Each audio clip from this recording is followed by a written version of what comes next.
welcome back to my film and TV channel. Yes, we're catching up with The Apprentice, so there will be spoilers, guys, so if you've not watched it, watch it. I do this as and when I'm watching it, make certain comments. Some come right, some don't, so that's how it is. So we did okay this week, actually. Week 8, of course, Hot Sauce, this one's called. I'm not a big fan. Are you a big fan? I'm not particularly.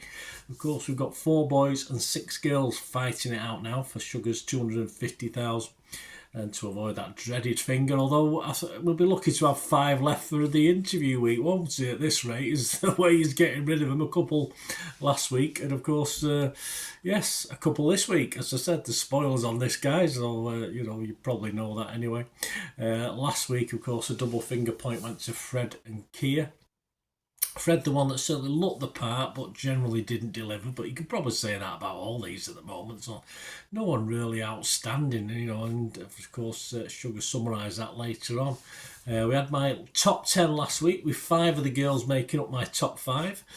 Mia being at the top, although she's in a bit of danger at the moment with me because I'm getting to dislike her a little bit. But as far as the process is concerned, it's probably all well and good for her. So on to the episode 8 summary. They had to do a recipe, they had to create a hot sauce, they had to brand it, they had to make an advert, and then pitch to industry experts. And of course, as soon as Lord Sugar had a chat with them, he gave his winner, or not, as it could maybe. It would be one of the worst efforts ever, I think, in the history of the show. I'm sure there's been worse weeks, but you'd be hard pressed when you're down to your top 10. You've certainly got rid of 8 rubbishy ones. You think they make a better fist of at least one of the things, either the recipe, the brand, or the advert. But if you make a total mess of everything, it's not very good, is it? Slight change to the teams again, so they got mixed up. Team Parallel, yes, their sauce was going to be called Banging. Yes, you don't need to be told who came up with that, do you, really, that name? Of course, it's Dean, the cheeky Cockney, came up with that one. No, I don't know if it's a true Cockney or not, I'm not too sure. Amber Rose, of course, was PM. She wasn't happy with the branding and the recipe team. I don't blame her. It was pretty awful. Dean and Max were in that. She's not far wrong with a judgment. Tension with Malika, but what's new? Malika's very disruptive, always has been during this process. And it's quite funny, actually. I think they were pitching to the paragons of industry, of course. The reggae sauce bloke was there, wasn't he? Actually, the others were getting a little bit of sauce onto a spoon, and he was necking it. I thought he was going to drink the whole lot, but he probably could because he said it was bland. So there you go, a fair assessment. He's probably used to hot stuff himself. As I said, I'm not a big sauce fan, so I'm not too sure what that reggae sauce is like. Chizola.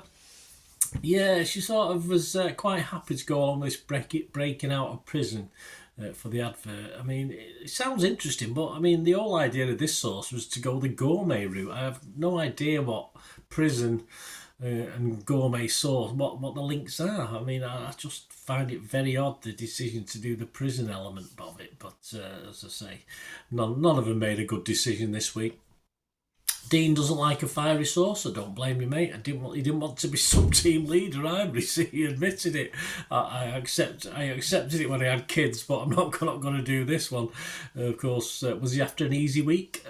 But of course, he came up with banging, didn't he? But that says it all, really. So Max stepped up for sub-team leader, but to be honest with you, that's about it this week. I didn't really notice him. Didn't have much else to say about him. Malika wanted to be an actor. She got an A, in GCSE drama. So yeah, that's qualification. But we'll sort of, having said that, based on some of the acting from the guys who's supposed to do it for a living, she didn't do too badly. But there's a bit of tension with Amber Rose there. She's got the old drama queen coming out there. But Malika, of course, would have problems of her own. A couple of general things. I'm not sure Max and Dean were the best decision to put in the kitchen. I'm not saying that from a male perspective. I just don't think either of them knew what they were doing. Surely someone had better knowledge of that role. And to say they just went for something that was hot and threw in a couple of other things with it. But there you go. And the pitch went, not banging, that's for sure, was it? So not great, but neither team were. Team Ascendancy came up, I think Mia came up with this one, a Japanese. Umami Mami. I have no idea. Fancy asking.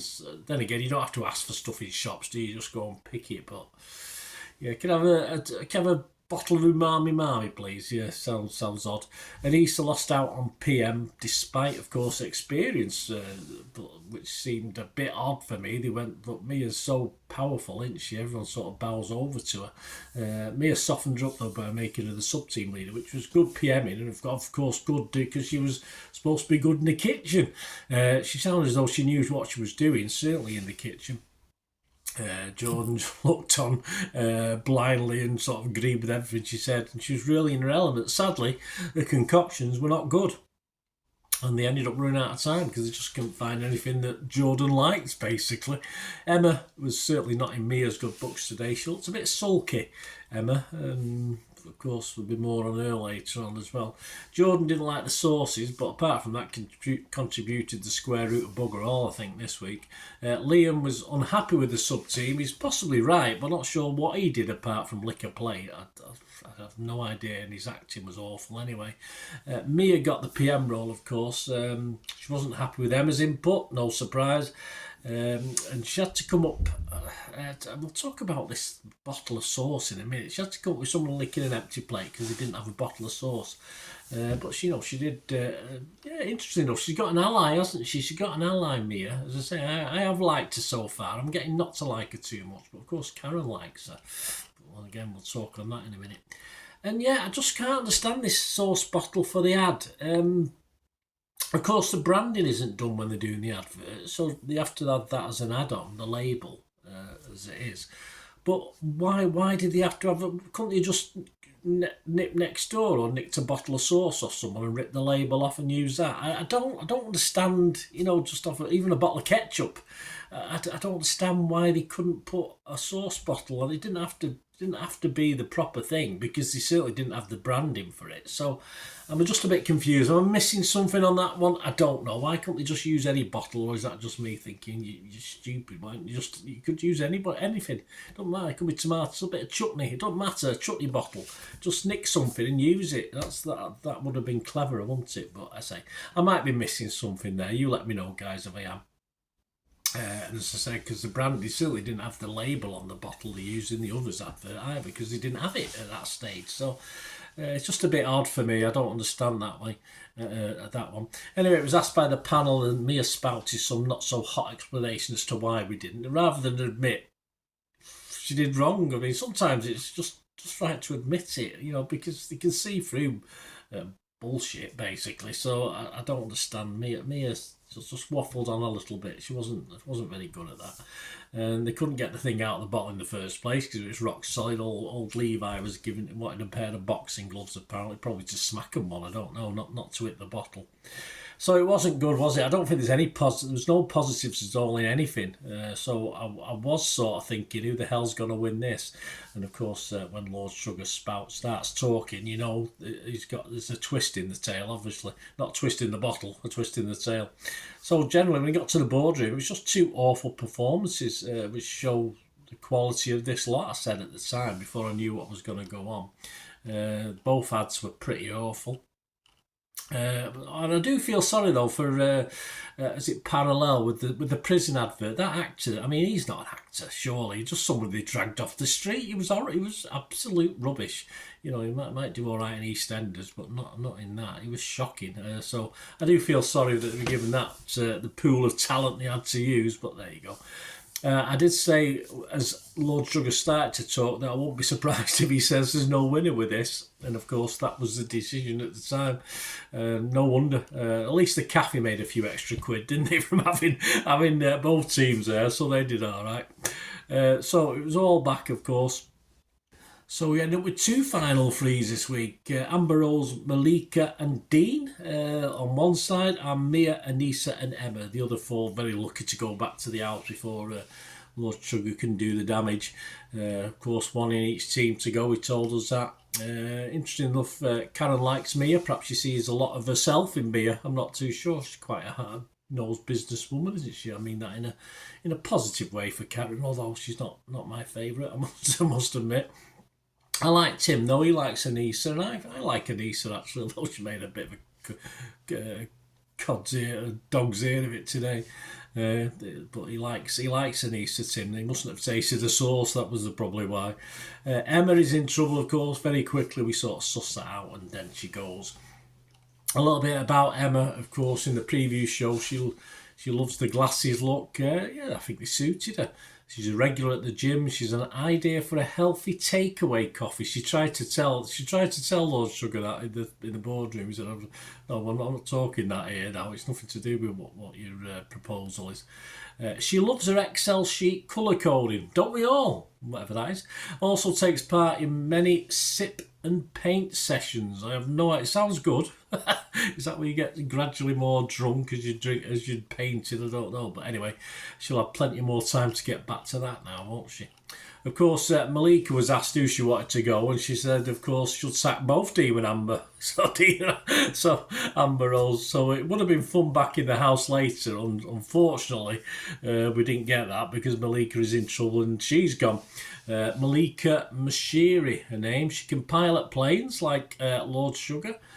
She's the owner of a thriving AI technical recruitment business. I thought she recruited robots based on that, but obviously not. 8,000 likes on TikTok. Is that good? That's more than me. I don't think it's particularly good. Pics, but that's not for the AI. That's not for a business. That's for pictures of her in a bikini tops, by the look of it. So you'll have to get your bikinis back out, Malika, won't you? And carry on regardless. So to summarise those left, Amber Rose as PM. I think she got away with one this week. In fairness, Anissa, she talked the talk but didn't walk the walk this week, did she? Chizola, apart from some dodgy acting, not a lot this week. Dean, far from a banging week for Dean, and Lord Sugar's got his eye on him. Could be problems. Back to another uninspiring week for Jordan. Yeah, I mean, he was lucky to. I mean, he was PM last week and they won despite of him. But another just whingy week. Liam, he's not had a girlfriend for a while. I can probably see why. Max, I'm not sure how this guy's still in the process. Mia went for PM, talked well, but her attitude is becoming a bit me for me. I'm not liking Mia at the moment. So there you go. My top 8 has to remain basically as it was last week because no one stepped up to the mark this week. Though as I said, I am losing my liking for Mia, but as part of this isn't just my favourites. This is who I think might win the process. So it doesn't, because she's top of my 8, but that doesn't mean I like her particularly. I'm not liking how she's putting a lot of blame elsewhere at the moment. She's covering her arse, shall we say, in more ways than one. But she's dominating it. I think she's dominating the process at the moment. So that's why she's top, and that's why I've got her at number 1 still. At number 2, I've got Chizola. Number 3, Amber Rose. I've got Anissa at 4, but I'll probably change her up next week if she remains in the process.